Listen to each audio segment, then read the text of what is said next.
Good day. My name is Seth Campos, representing Great Christian Academy. The title of my famous speech is Give Me Liberty or Give Me Death, given by Patrick.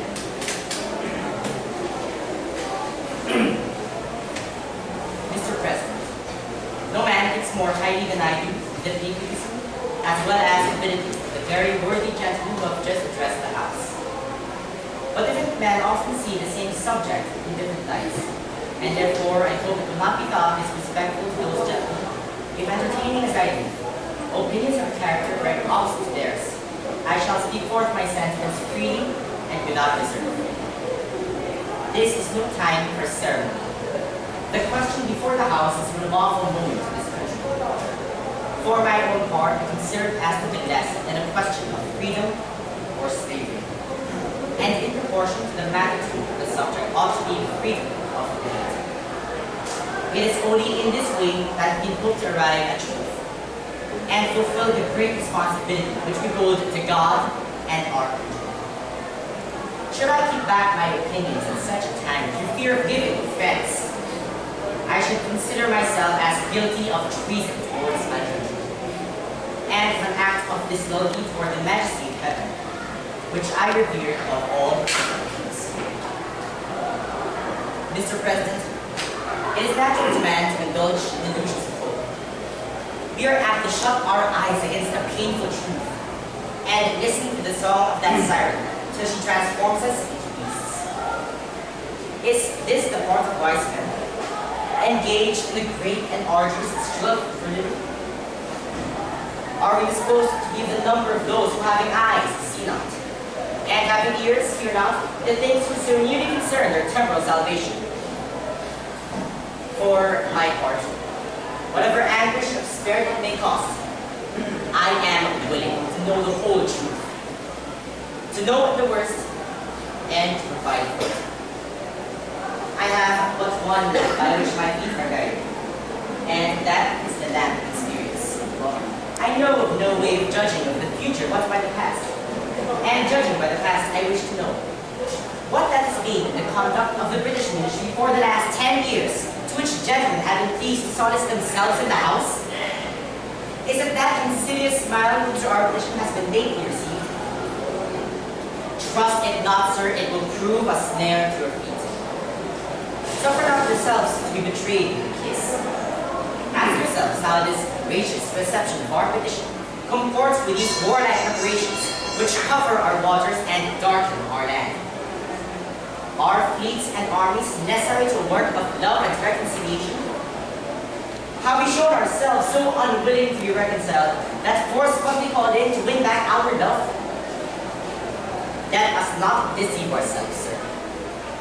These are the implements of war and subjugation, the last arguments to which kings resort.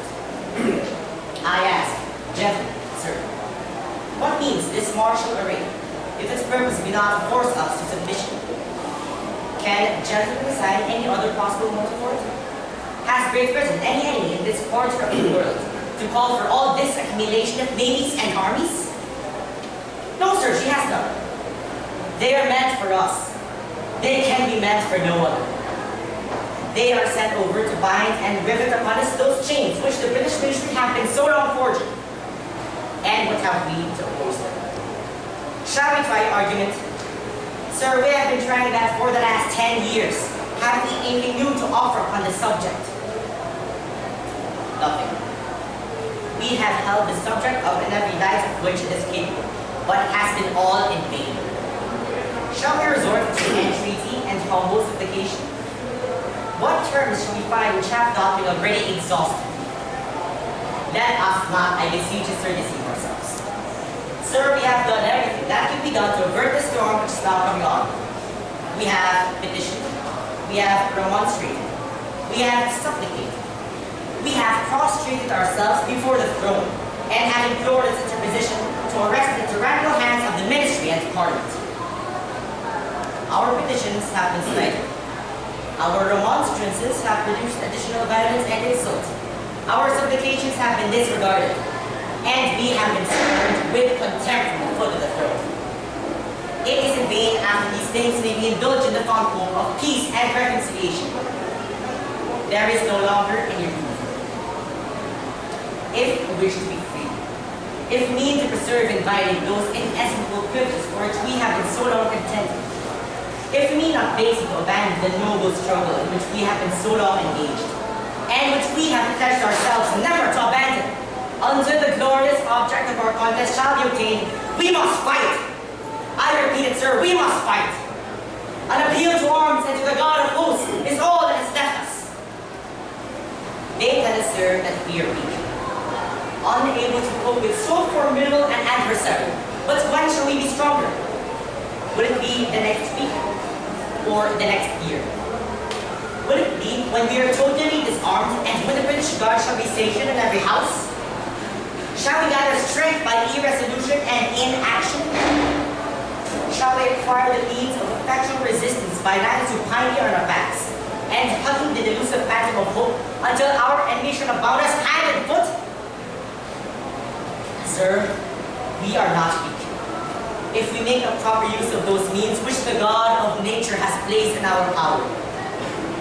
3 millions of people, armed in the holy cause of liberty, and in such a country as that which we possess, are invincible by any force which our enemy can send against us.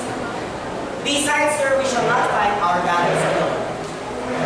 There is a just God who presides over the destinies of nations, and who will raise up friends to fight our battles for us.